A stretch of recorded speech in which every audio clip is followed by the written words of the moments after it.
IAS institute నిర్వహిస్తున్న all India scholarship exam pass అవ్వండి. 2 years ఫీజులో 50% మాత్రమే పే చేయండి. మద్యానికి బానిసైన కొడుకు రోజు కుటుంబాన్ని వేధిస్తుండడంతో ఆ తండ్రి సహనం కోల్పోయాడు.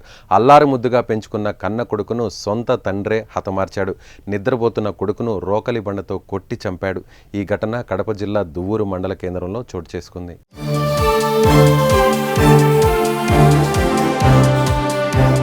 కడప జిల్లా దువ్వూరు మండలం కానగూడూరు గ్రామానికి చెందిన మాబూ షరీఫ్ కుటుంబంతో నివాసం ఉంటున్నాడు. ఈ నేపథ్యంలో కొడుకు హుస్సేన్ బాషా మద్యానికి బానిసయ్యాడు. చెడు వ్యసనాలకు అలవాటు పడిన హుస్సేన్ రోజు మద్యం తాగి వచ్చి కుటుంబ సభ్యులను వేధించేవాడు. ఇలా రోజులు గడుస్తున్నా తండ్రి ఎన్నిసార్లు మందలించినా కూడా కొడుకు ప్రవర్తనలో ఎలాంటి మార్పులు రాలేదు. పైగా అతని వేధింపులు రోజు రోజుకు తట్టుకోలేనంతగా మారిపోయాయి. దీంతో ఎలాగైనా కొడుకును అడ్డు తొలగించుకోవాలని తండ్రి భావించాడు. అనుకున్నట్లుగానే ఆ రోజు కూడా కుమారుడు హుస్సేన్ ఫుల్గా మద్యం సేవించి ఇంటికి వచ్చాడు. అలా ఇంటికి వచ్చిన అతను కుటుంబ సభ్యులతో వాగ్వివాదానికి దిగి కొద్దిసేపటి తర్వాత నిద్రలోకి జారుకున్నాడు. ఇక అదే అదునుగా భావించిన తండ్రి పక్కనే ఉన్న రోకలి బండతో హుస్సేన్ తలపై బలంగా కొట్టాడు. దీంతో హుస్సేన్ గట్టిగా కేకలు వేయడంతో అక్కడికి చేరుకున్న స్థానికులు అతన్ని హాస్పిటల్కు తరలిస్తుండగా మార్గం మధ్యలోనే మృతి చెందాడు. ఇంకా సమాచారంతో ఘటనా స్థలానికి చేరుకున్న పోలీసులు కేసు నమోదు చేసి దర్యాప్తు చేస్తున్నారు. చనిపోవడానికి కారణం హుస్సేన్ బాషా తండ్రి ఎవరైతే ఉన్నారో మహబూబ్ షరీఫ్ అని వాళ్ళ తండ్రి గారు ఉండడం జరిగింది.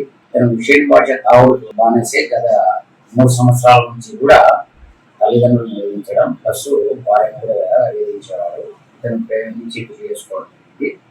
ఈ విధంగా ఒక 15 రోజుల కింద ఈ రావడానికి డబ్బుల కోసం డైలీ 1000 కానీ 500 కానీ ఇవ్వమని వేధించేవాడు. ఇట్లా 15 రోజుల క్రితం ఇవ్వకపోవడంతో వాళ్ళ తండ్రి గారిని వచ్చేసి కొట్టడం జరిగింది.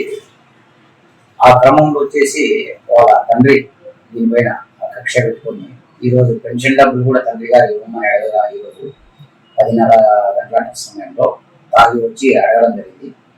ఇవ్వకపోతే దాన్ని బెదిరించడం జరిగింది. దాంతో లోకల్ బడి తీసుకుని వాళ్ళ ఇంట్లో లోకల్ బడి తీసుకుని వాళ్ళ కొడుకుని కొట్టడం తల మీద కొట్టడం జరిగింది.